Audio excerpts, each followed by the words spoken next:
Hello everyone, this is part 8 of What If Naruto Was Born in the Uzumaki clan, and I hope you guys enjoy this video and to like, to subscribe, to share, and check out the playlist, to see more comment down below.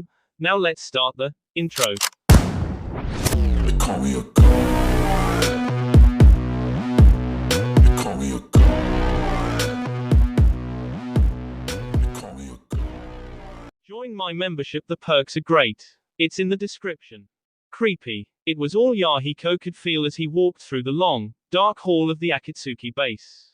Naruto calmly walked in front of him. Apparently the older boy didn't find the 100 people dressed in dark red robes from head to toe kneeling around them creepy at all. The faces of these people were covered in various demon masks, and maybe it was some genjutsu or some instrument, but it made their pair of eyes glow demonic red. Creepy indeed. At the end of the hall stood two people. Males. One of them was of average height, with slimy grey hair that were neatly combed backwards. But it was the other one that truly terrified him. He was the tallest among every person in the hall and had nearly twice the size of his partner. He had blue skin and a monstrous sword plastered on his back. Strangely, he was wearing a Kiri headband and gave a shark-like grin on seeing Naruto approach. Just what kind of creepy people did Naruto work for? Kiss 'em, what a surprise, said Naruto with a cunning smile. The blue man grinned wider as he fetched for something in his pockets. After a few moments, he finally found what he was looking for and tossed it towards Naruto. Got you something special, grinned Kiss 'em. Yahiko's curiosity got the best of him and he sneaked a peek. And what he saw nearly made him flinch. Couldn't these people be normal at all? To his surprise, Naruto actually smiled. A genuine one at that. For in his hands was a unique mask. He wasted no time and instantly donned it. Yahiko nearly yelped when the crazy older boy turned around with his new toy. Naruto's entire face was covered in a leather black-colored mask except for his left eye, which glowed bright red. There were a series of human teeth at the mouth section, giving him the look of a cannibal. Combine that with his pitch-black armor, he seemed a truly dangerous predator. Thought the leader should look different from the cannon fodder, teased Kiss 'em, glancing towards Hidden. Who you calling cannon fodder, fishcake? Yelled Hidden. The wounded man howled in pain, but what shocked Yahiko the most was Naruto's bored look as he glanced at Kiss 'em. He's useful, Kiss 'em. Fix him up before he messes my ears, cursed Naruto. Kiss 'em simply shrugged and went towards the screaming Hidden. Veins and muscles grew back once again and within a few minutes Hidden was back to normal. Although that didn't stop his ranting. Until Naruto's eyebrows twitched. Hidden, shut up. That seemed enough as the scythe wielder blanched and instantly stopped his rambling. Naruto sweetly smiled and patted the taller man's shoulder appreciatively. Almost as pet. Interesting little you've got, Naruto, said Kiss 'em, making the red head shrug. They're not the brightest bulbs but useful nonetheless. So, what brings you here? I didn't send for you, stated Naruto, earning a nod in return. The Mizukage sent me to investigate the brewing conflict between Konoha and Suna. A recon mission, but then I caught sight of this idiot here. Blabbing his mouth in a bar full of bandits and lowlives about how great his leader was and how the Akatsuki would screw over all the villages. It was when he actually mentioned his leader using dark powers that I knew it was you. So I followed him here, explained Kiss 'em carelessly, pointing at Hidden. The atmosphere in the hall dropped several degrees. Yahiko shivered as he felt cold creep up his spine. Hidden crumbled to his knees as the menacing gaze of the Dark Lord washed over him. I'm sorry, offered Hidden dumbly. Naruto sighed. You're not even intelligent enough for me to punish you, said Naruto tiredly. Hidden sighed in relief. But that doesn't mean I won't. Yahiko blanched when Hidden screamed as a searing skull-shaped mark came alive on his right hand. The Akatsuki wreathed on the ground from side to side, yet none of the other members moved or flinched. It was as if they didn't have a soul or gave a f as to what happened to their comrade. Kiss 'em grinned savagely but was disappointed when Naruto stopped shortly. And here I was enjoying the show, grumbled Kiss 'em. Oh shut up, you sadistic freak, taunted Naruto, making the Kiri ninja chuckle. Never a dull day with you, leader, teased Kiss 'em. You're the Akatsuki leader. Both men turned towards Yahiko who had asked the question. Naruto raised his only visible eyebrow, which only made Yahiko more tense since the older boy's visible eye was still red like a demon. Oh, I forgot. How silly of me, said Naruto sweetly. You have no problem with that, do you? Asked Kisame menacingly, inching closer to Yahiko. No. Naruto laughed on seeing Yahiko's reactions to Kisame's harmless threats. The boy was naive but fun to be around. Kind of like a younger brother whom he could tease, even terrify when he wanted. Maybe things won't be so dull from now on. While Kisame toyed with Yahiko, Naruto swept his powers over the kneeling new members. With their fearful minds, it was easy for him to peek inside their brains. None of them had any notable skills except for being able to use weapons. Against trained ninja they wouldn't last long, but still they were better than nothing. Fortunately none of them were spies and only a handful had the ability to use chakra. They would do. By the time he was done inspecting his new minions, many had fallen unconscious. Their fragile minds simply not having enough power to bear his presence. Sighing, he stopped poking around and simply gestured Yahiko, Hiden and Kisame to follow him. The four of them sat around a long table. Yahiko nervously sat beside Kisame, while Hiden sat on the opposite side. Naruto was sitting at the center of the table going through a stack of reports. And judging from his constricted look, things had not gone well. You sure these numbers are accurate? Asked Naruto seriously, turning his gaze towards Hiden. Of course, my lord. I scouted them myself, said Hiden proudly. That's why I doubt them, muttered Naruto, making Yahiko grin faintly. Despite being creepy, these people were funny. And he had already promised Naruto to do anything he asked so long as he became a true ninja. And Yahiko wanted to fulfill that promise. He was not here to judge but to learn, that was all. Somehow that thought made him bear all the crazy things happening inside the Akatsuki. Or the fact that Naruto was the leader. Kisame, Yahiko, have a look at these reports and tell me what you think, instructed Naruto, passing over the stack of papers to his two comrades. To say they were surprised would be an understatement. It was a well-known fact that Suna was the weakest among the Great Five. But to think they were this weak despite the Sandaime Kazekage leading them. In a matter of 2 weeks Konoha had seized all border towns of Suna, destroyed every single outpost and hundreds of sand ninja. With several more being captured. The reason for these defeats was a single shinobi. The Yellow Flash. It was what the terrified sand ninja had decided to call their enemy as. Naruto, can you explain how a war between Suna and Konoha is a threat to Am? Asked Yahiko hesitantly, earning a nod from the older boy. At this rate, Suna will fall, which will destroy the power balance. Konoha will annex Suna's territory and powers, which would make it even more dangerous. Iwa would not stand back for that and will intervene. Soon enough you'll have 3 superpowers fighting extremely close to Am's borders. And it won't take much time before they use Am as their battlefield, explained Naruto frankly, as Yahiko blanched. Am would be decimated to shreds if that happened. Naruto was actually surprised when a cold look arrived in the usually naive Yahiko's eyes. Tell me, what do I have to do? Requested Yahiko sincerely. Where are your morals now?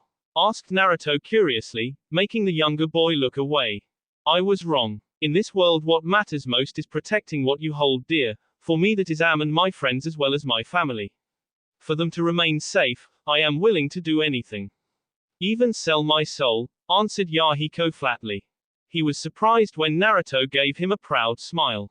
That's what I wanted to hear. Kisame, it'll be a few days before I determine where to strike. Train this brat until then, suggested Naruto, making the Kiri swordsman frown. Why would I do that? Asked Kisame irritatedly. Naruto sighed. Fine, I'll owe you a favor then, relented Naruto. Hee, I'll hold you to that, said Kisame with a grin, and turned towards Yahiko, who simply shivered.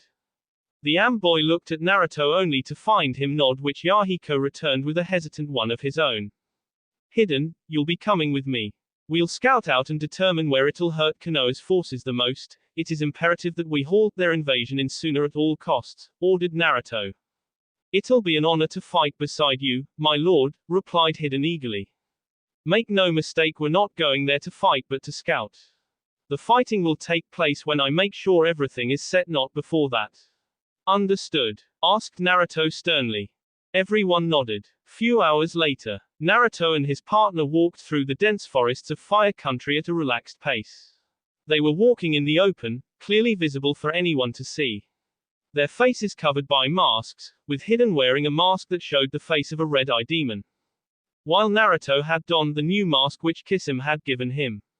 He had to admit the leather and design were quite good. Combine that with his dark cloak with red clouds was the perfect attire for him. Hiden earned points for his creativity. My lord, isn't it dangerous for you to walk in the open like this? It is hostile territory, suggested Hiden hesitantly.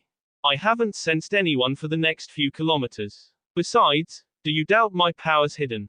He asked coldly. No, my lord, replied Hiden quickly.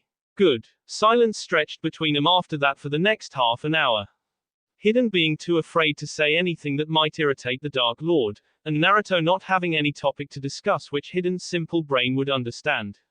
Kisame would have been nice to chat with, but even for a short while that master swordsman could teach Yahiko a thing or two which might make the boy more useful in the future. He suddenly stopped, making Hiden repeat the action. Naruto raised a single finger, silencing Hiden before the man even asked a question. His nose twitched as a familiar smell of him. B. He sprinted, not even waiting for Hiden. He heard his partner curse and follow him. But Naruto's focus was not on him, but on the smell of B. Like an attracted hyena, he followed the smell. Unlike most people who would puke or feel highly uncomfortable with the smell of B or the red L site, he actually enjoyed it. Made him feel right at home. And he didn't know why he felt this way. Maybe he really was a fox. However, the moment he reached his destination, his amusement vanished. For there, lying in the midst of a thick bush, was a Suna shinobi. An Anbu Black Ops. As a former in training Anbu, Naruto had been drilled into learning all Uzu had to share about the different special forces of each and every village. Big or small, it didn't matter. Naruto frowned. An Anbu was not an easy opponent to K, even for him. Only another Anbu, or a veteran Junin squad, or a cage could K such a warrior. And none of the possibilities pleased him, as it only increased his difficulties. The B flowing out of the S-man's body contained several dark shades apart from the standard red. It only marked the chemicals inserted into his body had activated, dissolving all his organs, thereby protecting the secrets of his village. Hiden, summon your other cult brothers, said Naruto. The Akatsuki was not even surprised when his leader detected him without even turning around. He also saw the body, and while he didn't understand why it had alarmed the Dark Lord, he was content in obeying his wish. You think we'll need their help? Asked Hiden curiously, even as he placed his hand on the tattoo on his arm. Perhaps. Go back to the base and amass our forces there. Get Kisame and Yahiko as well as those bandits and low-lives you just recruited. We'll need everything we've got, instructed Naruto. I can't leave you out here alone, my lord, said Hiden hesitantly, and flinched when Naruto looked back at him. He expected to be punished for questioning his leader like that. Instead, Naruto removed his mask and inhaled some fresh air. It was then Hiden saw his leader was smiling. But it wasn't a happy one. Don't worry, Hiden. I'm not anytime soon, promised Naruto. You're going after the enemy who did this, aren't you? Asked Hiden hesitantly. Yes, I'll scout 'em out. If they have a camp, I'll scout it out as well. I am the only one who can do this task quietly, explained Naruto, earning a brief nod from his partner. It'll take me at least 2 days to amass your followers, as well as the others. Add another day to get to whatever location you call us to, stated Hiden calmly.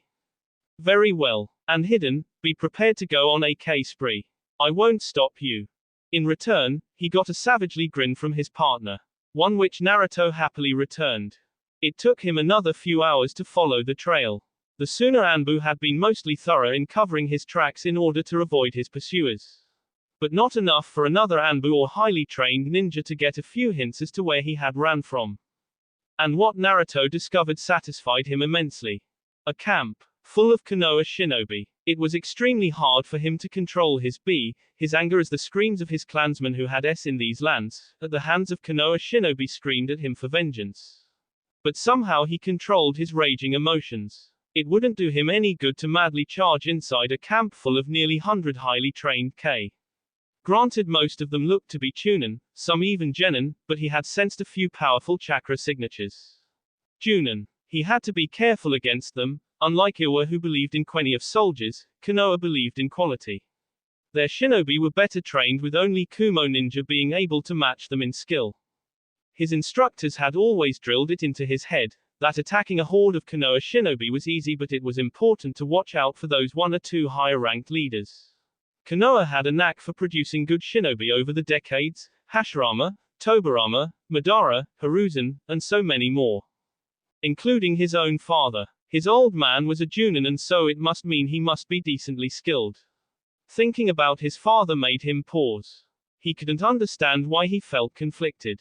That man had never been there for him, but even so he had at least visited. Even if his concern had been fake, it was a good illusion for Naruto to experience for a brief few moments. Minato was at least better than his mother. Maybe I'll spare them both. Just in time to make them watch their beloved village burn. Yes, that would be a good payback, thought Naruto in contempt.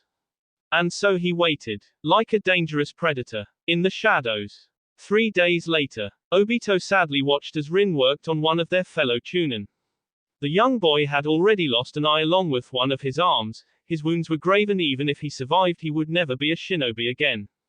The young Uchiha couldn't understand the point of this war.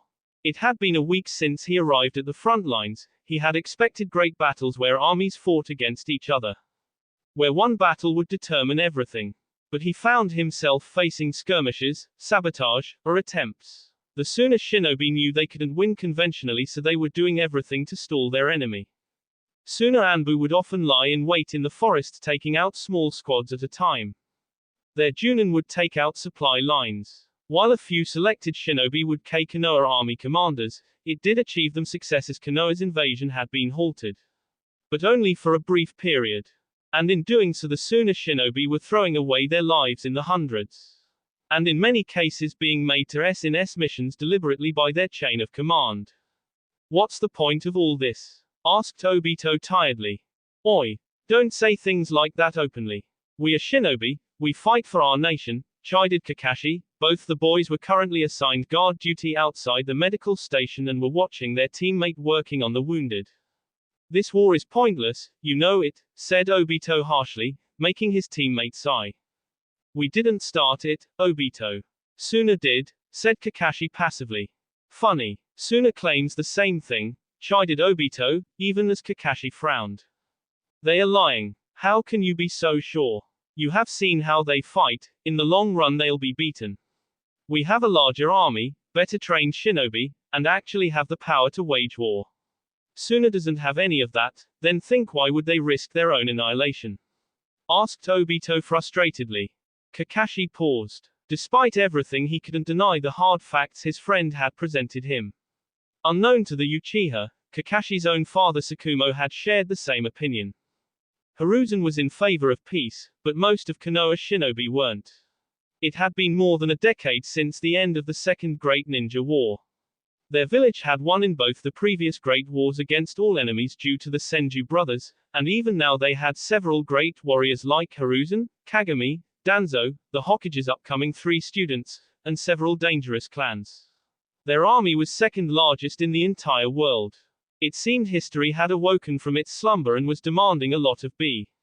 Fear and panic had spread among the civilians, and the daimyo had ordered Hiruzen to crush Suna. The official reason for this was protecting their nation's interests and borders, which was partially true. But the real reason would be the fact that Konoha was tired of the power balance of the Great Five. If it managed to crush Suna, not only would its area grow but also its power. Meaning more business contracts, more income, and their fear spreading among the remaining villages. It was a pre-planned war strategy. And Suna would just be one more stepping stone to their nation's further rise in the shinobi world. It was cruel, but it was the way of the world. The strong survived, while the weak s. Kakashi didn't have much of an opinion on these political games. He was a soldier who wanted to keep his comrades safe. Just as his father had taught him to, he neither had the power or the will to shape the destiny of their nation. But Obito was different. His friend had always been different from others his age. While other people of their age thought of great victories and personal glory, Obito desired peace. Not just for Konoha, but everyone in the world. The damn idiot even pledged to become Hokage just to accomplish that dream. He was naive but a good friend. And Kakashi would protect him. Fortunately, Their squad along with a few of their classmates were being kept away from the front lines for now. Minato-sensei and the other veteran Junin were out there, dealing with the enemy ambush squads waiting to ambush their forces. When they cleared the way, only then would the invasion resume. Till then they were stationed at this garrison, medical, prisoner camp. Wounded from both sides were treated here, with the enemy soldiers sent back to Konoha for imprisonment and further interrogation. Their camp was also the location where the commander of this sector held office and directed Junin like Minato against the enemy. Kagami Uchiha was one of the most veteran shinobi. Serving under the Nadaime and a teammate of Hiruzen Sarutobi, the current Uchiha head was a fighter. But it was his ability to command forces where his true worth was visible. If the losses the enemy was suffering were any indication, then Kagami's skills had not dulled with age. He didn't say it out loud, but Kakashi too hoped this war would end soon. If not for anything else, then only for the fact that it would keep his friends and father safe. Few kilometers away, he watched the army of fighters standing around him. Granted most of them were weak, but more than 150 fighters was a strong force. A large number of them were cult members who were nearly immortal and couldn't be killed easily. Hidden, Kisame and Yahiko were his strongest fighters. Because for the first time Naruto saw a small cold aura in Yahiko's eyes. His innocence had suffered quite some damage courtesy of the violent Kiri shinobi. On the ground Naruto had created a rough diagram of the Konoha garrison in the area. It had two entrances, one in the front and the other in the rear. Its left flank was just an open field of grass, while a small artificial lake existed on the right. A series of traps were set all around the camp, not to mention the barrier that would alert the enemy the moment any of his forces came in range. Fortunately, he had not blindly charged in. Instead he had waited patiently for a day and then when a young group of Chunin were sent for scouting duties he had captured them. Interrogated all four of them, the young minds were no match to his dangerous powers. In the end, they had revealed everything about the defenses. He had sent those four Chunin back to the camp in desired time. But now they were under his mind illusion, ready to do his bidding when the time came. When my moles inside the camp act, we shall start our attack, instructed Naruto. What will be the signal? Asked Yahiko curiously. Something loud. Kisame grinned, understanding exactly what his leader meant. Beside him, Hidden and the cult members grinned savagely as their Dark Lord turned towards them. I promised you be in battles, now I shall honor that, everyone in that camp in my name, spare no one. Except for the few captured Suna shinobi that might still be alive, instructed Naruto coldly. What about the wounded? You said this camp also hosted the region's forward medical hospital. Asked Hidden seriously. I don't take prisoners. Do them a favor and put them out of their misery. This time Naruto was surprised. He had surely expected a protest from Yahiko for doing something which was morally wrong. No respectable army or fighter would attack a hospital, but Yahiko never said a word. Intrigued, Naruto turned towards Kisame who grinned proudly. Shinobi have no honor. The boy understands that now, doesn't he? Asked Kisame calmly, and Naruto smirked when Yahiko flinched a little. Yes, Kisame-sensei, replied Yahiko hesitantly. I have to say, I'm pleased. Yahiko, you shall serve under Hidden. Fight beside the cult members, Kisame lead the rest of the bandits. Everyone understands the plan, any questions? Nobody spoke. It was time to act. Kagami Uchiha, once a proud student of Tobirama Senju, was a ninja who had seen war and the death it brought. He had been there when Konoha seized the Second Great Ninja War, albeit at the cost of his beloved teacher. Fortunately, Hiruzen took over and their village finally had peace for more than a decade. Longer than ever seen before. Children had actually grown up without S before 18, and Kagami had formed great hopes that his own young son Shisui would share the same fate. Alas, that was not to happen. A new war had started and Hiruzen's desire for peace had been overridden by the Fire Daimyo's cowardice and the greed of his advisors who supported wealthy merchants who would profit from the war. For those fools, Konoha was sending hundreds of the young children to their deaths. This was not the peace Hashirama or Tobirama had ever wanted. But a soldier fought where he was ordered to for the sake of his nation. Now Kagami's only hope lied in defeating the enemy as quickly as possible to avoid more casualties on both sides. And in the hope that his own son wouldn't have to endanger his life. Shisui was still in the academy, A first year, but if Konoha's losses increased, then even kids with little training would be sent to S in the war. He could only hope Minato and the other brave Junin could stop that from occurring. He had great hopes for the Namikas. In him he saw a future leader who could lead Konoha when Kagami's own generation passed away. Minato was a strong ninja, a good leader, a great father, someone who had compassion for others but wouldn't hesitate to butcher if his people were threatened. A warrior with Hashirama's heart and Tobirama's mental strength. It was no wonder Hiruzen was thinking of naming the blonde the next Hokage if he proved his worth in this war. Even cast aside his own students like Orochimaru, Jiraiya and Tsunade, who were senior and more powerful. The fact that Minato had managed to replicate Tobirama-sama's Hiraishin already marked him as a legendary shinobi in Kagami's eyes. He was interrupted from his thoughts by a knock on his door. Looking up from the reports on his desk, the Uchiha leader gave permission. Kagami sat straight in his chair as two young Chunin entered his office. They were just recently promoted, courtesy of Konoha needing more shock troops. Yes? Asked Kagami expectantly. His veteran eyes suddenly realized something was amiss with these Chunin. Their shoulders were a little slumped, their stance rigid, and most of all their eyes were blank. Devoid of all emotions. Akatsuki sends their regards, whispered the Chunin. Kagami's Sharingan flared alive and he jumped out of his chair as the explosive tags hidden inside the Chunin's flak jackets erupted. A monstrous explosion destroyed the Konoha's garrison command center to ashes. Naruto watched as the enemy command center was reduced to ashes. He doubted whether the enemy commander survived or not. Even if he did, he wouldn't be in a good condition. The attack had happened right in the middle of the enemy camp, and chaos must be gripping the terrified young troops now that their experienced commanders were K. He pointed his hand forward, eyes cold and voice devoid of any sympathy. This is for Azu, thought Naruto sadly. The faces of his butchered clansmen flashed in front of his eyes. Commence the operation. Yahiko and Hiden methodically went through a series of hand seals and placed their hands on the ground.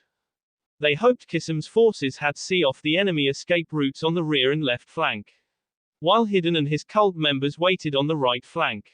All Akatsuki forces had been supplied with mute charges by their leader. A new seal developed by Azu that prevented sound from escaping beyond a certain area. With the large number of seals their group had deployed, Konoha forces' cries for help would be heard by no one. With the destruction of the command center, the leadership and communications were severed. The sheep was ready to be K. Red smoke was fired in the sky, giving the signal which all of them had been waiting for. Oi! It's time. Let's K for the Dark Lord, yelled Hiden. Ho! Yahiko kept his emotions in check. He didn't like these people, but for Am to survive, Konoha had to lose this war. He had failed in his duties last time, but now he had to prove his worth. So he took a deep breath and took out his tanto. Hiden unleashed his nasty scythe and gave him a big grin. Let's K some tree huggers, shall we? Kisum had his eyes closed. The 100 silent bandits standing at his side did well in keeping their mouth shut, although that might be the effect of him severing Hiden's arm off when the cultist had irritated him. Although the Kiri ninja was not happy with his task, he could understand why he was given this task, considering the weak army at his command was only useful as shock troops. But Kisum was no ordinary ninja. He could see Naruto was aiming at something bigger by rescuing whatever sooner shinobi that had been captured and were currently held prisoner. There was a bigger game being played here, and as long as that helped the revolution he wanted, then he would perform even this mundane task. But he would have to wait. His task could only be started when the enemy was completely in chaos, all their heavy forces engaged so that the bandits do not get S against trained ninjas. Sure, Kisum could take on most shinobi in that camp, but Naruto considered his life more precious than anyone else in his group. It made little sentimental difference to the shark-like man, but the thought of his value greatest among the Akatsuki was a nice thought. Naruto sure knew how to create big ripples, and Kisum couldn't wait to enjoy the battles and challenges that would come. Obito and his squad charged towards the burning command center. He grimaced on seeing S of the shinobi that were on guard duty or near the command center. Kakashi gestured Rin. The young girl approached the burnt people and sadly shook her head. Fortify the defenses. The Uchiha was shocked on hearing that voice. Turning towards the left side, he saw a heavily wounded Kagami approaching towards him. The older Uchiha and garrison commander had lost his left arm. Rin instantly dashed towards his side and started her medical ninjutsu, much to Kagami's relief. "Kagami-sama, orders," asked Kakashi professionally. Being the squad leader, it was his job to ask for instructions. "I have already sent the Junin to the front entrance. Our communication specialist is in the blast. Other Chunin squads are sent to the rear, left and right flank for support. Your squad will accompany me," ordered Kagami. "You cannot move your body," protested Rin, but Kagami shook his head. "Whoever did this managed to subdue my own soldiers, force them to commit S by exploding themselves in the command center. They are dangerous, and if we are to survive this, then I cannot sit back. I'm the commander," said Kagami seriously. "But, enough, Obito, Rin. We of all people should understand and support the commander," rebuked Kakashi, earning a small smile from Kagami. "It seems your son shall also become a fine shinobi someday, Tsukumo. I'll do my best to protect him," thought Kagami, as Rin helped him stand back up. The girl was quite a fast healer, as she had at least managed to stop the bee if not heal the wounds to safe levels. Kagami gave her a grateful smile. No more words were said as the small group dashed towards the front entrance. Kagami narrowed his eyes when the forest up ahead was surrounded in dark smoke hanging in the air. He activated his Sharingan again. "What's the status, Hoji-senpai?" requested Obito. The Nara Junin turned towards the young boy. He quickly saluted on seeing the commander with him, but seeing the condition the old man was in made him flinch. The other Junin and Chunin were also equally shocked and touched by their leader. Even in this state, he stood by their side. "There's no action here so far. I think the enemy will try to attack our flanks or most probably our rear," suggested Hoji Nara. "Let them. We have set up those series of traps for such situations," said another angry Junin female. "No sane enemy would try to hit our front entrance. Not if they want to survive." They all stopped speculating when Kagami brushed past them. The commander never said a word and simply assumed position at the front. Kakashi and Obito dutifully flanked their leader, but were confused when the old man smiled. "He's here," said Kagami in a composed voice. Obito's eyes widened when the forest in front of them started getting swallowed in pitch darkness. He channeled his chakra hoping this was an illusion, but was shocked on discovering that it wasn't. The forest was actually being swallowed in a wave of darkness that was approaching towards them. Beside him he saw Kakashi and most of the Chunin, even a few young Junin shiver as they were all assaulted by feelings of despair, death and defeat. Many of the Chunin started falling to their knees as the K intent flared. Obito's own heart threatened to burst from within. His breathing became ragged, even Kakashi was sweating. However, they were saved from their struggles when Kagami's own chakra flared. While the previous chakra was dark and foul, the old man's energy was warm and offered protection in this despair.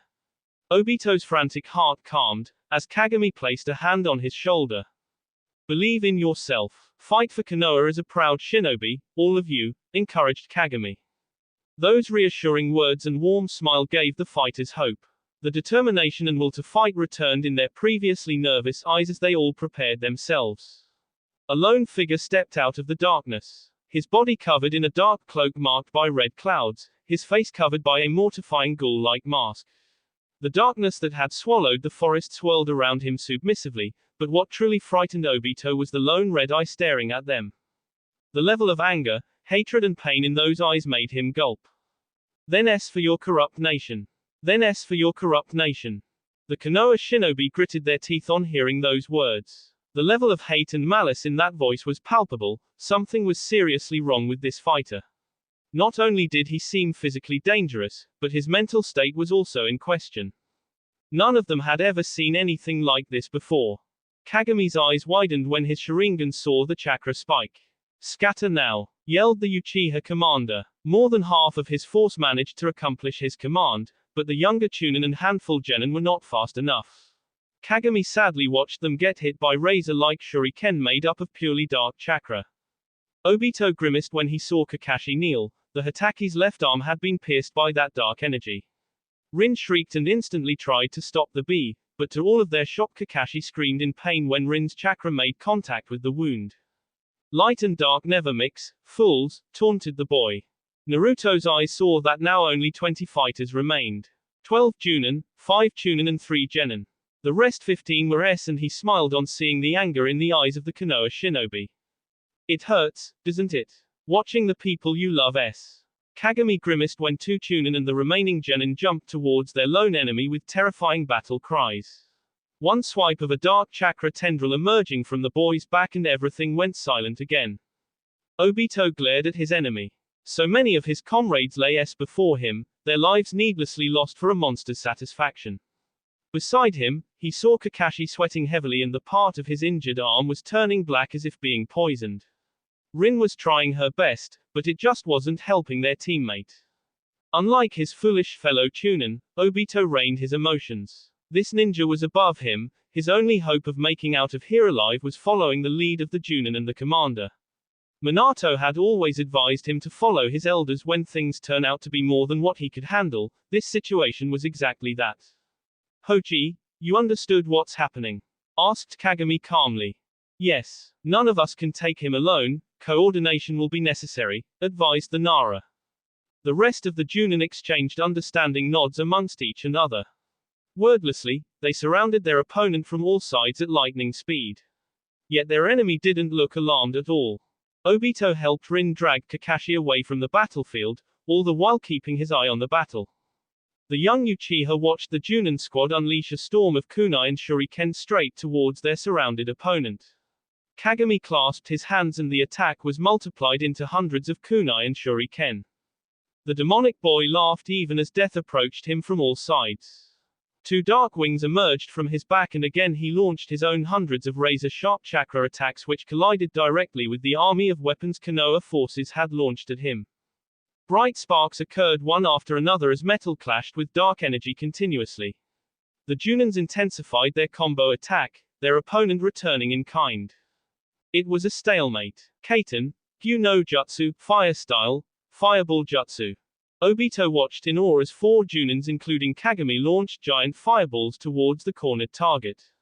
This was it. The raging fireballs pounced on the cornered boy only to have him absorb them easily.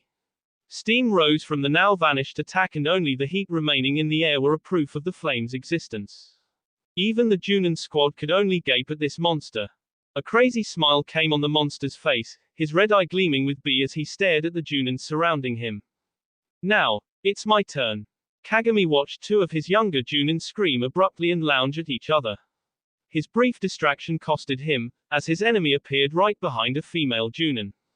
The remaining 9 Junin only watched in despair as he threw the now female Junin away. Her body rolling across the ground staining it red. What are you? Asked Kagami in disgust. Your death. Naruto narrowed his eyes when he looked down and saw a shadow had surrounded him. Looking up, he saw a rolling juggernaut approaching towards him.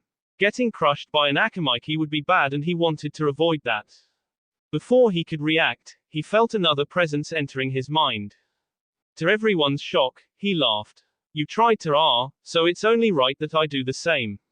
He replied mercilessly. The intruder in his mind was suddenly assaulted by endless memories of S. He showed the Konoha shinobi her village burning, her family her children being E. Kagami grimaced when Hina Yamanaka dropped to the ground, B leaking out of her eyes and nose, even her ears. He looked ahead to see Hoji's shadow technique having no effect on their enemy, something no Konoha shinobi had ever dreamed of seeing even in their wildest imaginations. The monster was sucking out chakra that was powering Shira Akimiyaki's attack, and he ended the man's life by piercing 2 tendrils clean through the Konoha shinobi's back. Hoji Nara watched both his teammates for the last decade fall before him one after another. His shadow had failed, how could that? You got them K. So K yourself and make it even, that is the right choice. The soothing voice in his head was the only solace Hoji could feel after letting his teammates S. His heart overcame with grief and regret, the voice in his head urged him more and more. The images of his friends S repeating in his mind over and over until Hoji couldn't take it anymore.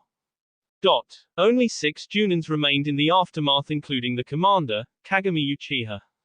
In his entire shinobi career of 3 decades, the veteran Uchiha had never seen a monster like this.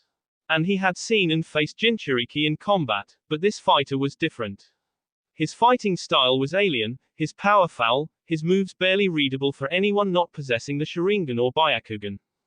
Suddenly, there were loud explosions happening all across the camp's borders. Ferocious battle cries of hundreds of fighters echoed throughout the area, and Kagami saw the monster in front of him smile. The bait was trapped. He grimaced, realizing that most of his strongest fighters were lured here and while the weaker ones were the people who would be facing the of this boy's forces. Considering the roars of the enemy forces, his shinobi would be overwhelmed. His eyes glanced at Obito and his team. They were too young to here. Men, grab as many of our people and get out of here, ordered Kagami calmly. His shinobi stared at him in surprise, but Kagami never even flinched. His gaze fixed on the monster in front of him. For his part, the demon boy was staring at him with an amused smile. Time stopped for Kagami when his Sharingan saw clearly hidden dark tendrils emerge from the ground, his remaining Junins in half, their bi being flown high in the air as showers of bi drenched him. Obito screamed, Rin fainted, and Kakashi was barely conscious and in horrible pain. It was just like this, that my people were killed by Konoha shinobi, right in front of my eyes. Your village made the monster standing in front of you. He smiled when a horrible intent was released by Kagami, the man's Sharingan screaming in anger. The hatred in those eyes was unsettling, and yet that rage turned out to be the commander's greatest mistake. Kagami's mind was invaded the very next second. Before anybody could react, the monster appeared right in front of Kagami. He curiously observed the heartbeat for a second before falling silent as The Akatsuki leader turned around, blocking the kunai aimed at him with his tendril. Catching the attacker's wrist, he it instantly. The boy howled in pain, and for the first time Naruto saw it was a Chunin. Dark spiky hair, a fit body, and most of all the Sharingan. Tossing aside Kagami's useless heart, he punched his bi hands clean on the boy's face, sending him sailing back. He was forced to dodge as another shinobi jumped out of the ground beneath him. The lightning dazzling from the silver-haired boy's hand, piercing clean through one of Naruto's dark tendrils. His eyes widened when his enemy produced a sharp tanto from his other hand. Plunging the weapon with lightning, the Konoha Chunin aimed it straight for Naruto's heart. But before the incoming weapon could reach its target, Kakashi was forced to jump away as his enemy fired of his dark razor-like shuriken from his wing. He arrived right beside his surprised teammate. Kakashi, said Obito in surprise. When the enemy is before us, we fight no matter if it costs us our arms, legs, or even our life. That's what Minato-sensei taught us, right? Asked Kakashi encouragingly. The air in the area dropped another degree, and the boys saw their opponent glare at them even more maliciously. What did you say? Hissed Naruto. He didn't receive an answer from his enemies, the Konoha duo only staring at him blankly. Keep calm and your emotions controlled in any situation. He uses our anger and despair to induce some kind of genjutsu, don't make the same mistake. Ah. Obito flinched on seeing Kakashi grab his injured arm tightly. B had stopped leaking, but the muscle and skin had turned black. Yes, I'll have your back, promised Obito. You better, grinned Kakashi, even as he fought back the immense pain in his injured arm. Naruto curiously observed the boys in front of him. He idly cracked his first finger with the help of his thumb. It seemed they were sharp. At least the one named Kakashi was. Although the discovery of his moves came at the cost of the lives of their commander, Junins, Chunins, and even Genins. Looking around, he found himself surrounded by B of S shinobi and a river of B. Yet he didn't feel satisfied, his revenge was not complete. He had heard his now S opponents call him a monster, demon, and many more disgusting names as he ended their lives. He idly stared at the endless sky above him, wondering just how much B would he have to shed to make up for the near annihilation of his clan. Whether his actions were right or wrong, it didn't matter to him. For this was the only way left. Kisame should have reached the Suna prisoners by now. Knowing Hiden and the cult members, they would be relishing in whatever weaker ninja that came in their path. Whether Yahiko would be able to do his job or not was still not certain, but he hoped Kisame's guidance had nudged the shinobi in the right direction. Naruto couldn't help but realize that he had underestimated his own cunning and power. Or maybe he had overestimated the strength of Konoha fighters. They fought well, but their minor slips were enough for him to win. Considering the mission parameters were now almost fulfilled, he should pull his forces back. Any reinforcements from Konoha would take time to arrive here, but it was better if the Akatsuki had disappeared by then. I'll have to end these two quickly, thought Naruto disappointedly. Curious, he tried to probe the minds of his foes but was surprised when he couldn't. Despite being young, these Chunin duo were calm. Or at least were desperately trying to be. Well, if that was the case. Here he comes, warned Obito, earning a nod from Kakashi as the squad leader raised his weapon. Naruto charged towards the boys at great speed, however as he came extremely close he jumped high passing right over the boys' heads and headed straight towards their last unconscious female teammate. Doton Jishin, Earth Release, Earthquake Jutsu. The moment he hit the ground it shook terribly courtesy of Kakashi's his hand on the ground. The Akatsuki leader was slightly taken aback by the blank gaze Kakashi showered at him. This shinobi was dangerous. His suspicions were proven correct when wordlessly Kakashi twisted his hand on the ground, and Naruto felt himself instantly sinking. The ground beneath him turning into a deep mud pool, his attempts to get free failed as the chakra in his feet was sucked by the mud. Obito instantly threw 2 smoke bombs which erupted around their opponent. Naruto adjusted his mask, thankful to Kisame for providing him the equipment. While his vision was hazy in the smoke, he was not affected by the sleeping gas spreading around him. His mask filtering the harmful gas for fresh air. He closed his eyes and concentrated. Seconds later, he felt a presence several meters behind him. Without delay, he grabbed an exploding tag-laced kunai from his pouch and flung it in the direction. A blast happened and he was satisfied when he heard a rough grunt. His smile didn't last as he sensed the next attack. Kakashi smiled when the series of exploding tags he had launched at his trapped opponent exploded. While he felt bad for using Obito as bait for distraction, his teammate did manage to get Rin out of the blast radius. He smelled the bee of his friends, but they were alive. While their enemy, surprise, and what he saw made him frown. His opponent had rematerialized behind him in a vapor of dark smoke catching Kakashi completely off guard. Not a scratch was visible anywhere on his body proving Kakashi's attack had not met with success at all. The smoke slowly disappeared and Kakashi saw Obito had managed to shield Rin, but in turn had gotten hit by shrapnel in his left leg.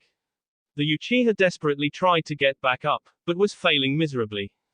The sounds of battle across the camp had nearly beat down, which meant either their comrades had repelled the enemy or. But as Kakashi stared at the dangerous boy in front of him, the smile on his face he knew most of his comrades were S by now. The few which could still be fighting would be K by this boy's allies. They had been defeated. No. Decimated. Naruto couldn't help but be surprised by the defiance these boys showed. He was stronger than them, the death was imminent yet as he watched the one named Obito standing back on his feet, he couldn't help but admire the determination. They were his enemies and he had to K them. But unlike their superiors, these boys were different. A new breed. He could see it in their eyes, they knew they would likely be a brutal death. Yet they stood the ground. Is this the wall of fire? He asked curiously. You may have killed our comrades, destroyed our camp, but know this. You will fall just like every other enemy of our village, I promise you that, said Kakashi fiercely. Besides, we haven't lost yet, taunted Obito cheekily. Naruto closed his eyes. He heard the boys charging towards him again, with Obito almost limping towards him. Suit yourself. Kakashi's eyes widened when he saw a clone of Naruto emerge right behind Obito.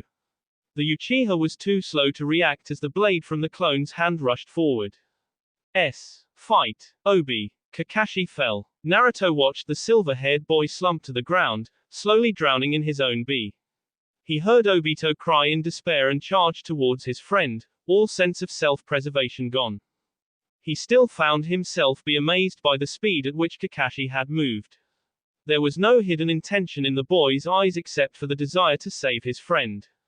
Even in the end, Kakashi viciously K his clone, remaining defiant until his last. Kakashi, Kakashi, Kakashi. The sight of Obito desperately crying out his friend's name was pitiful.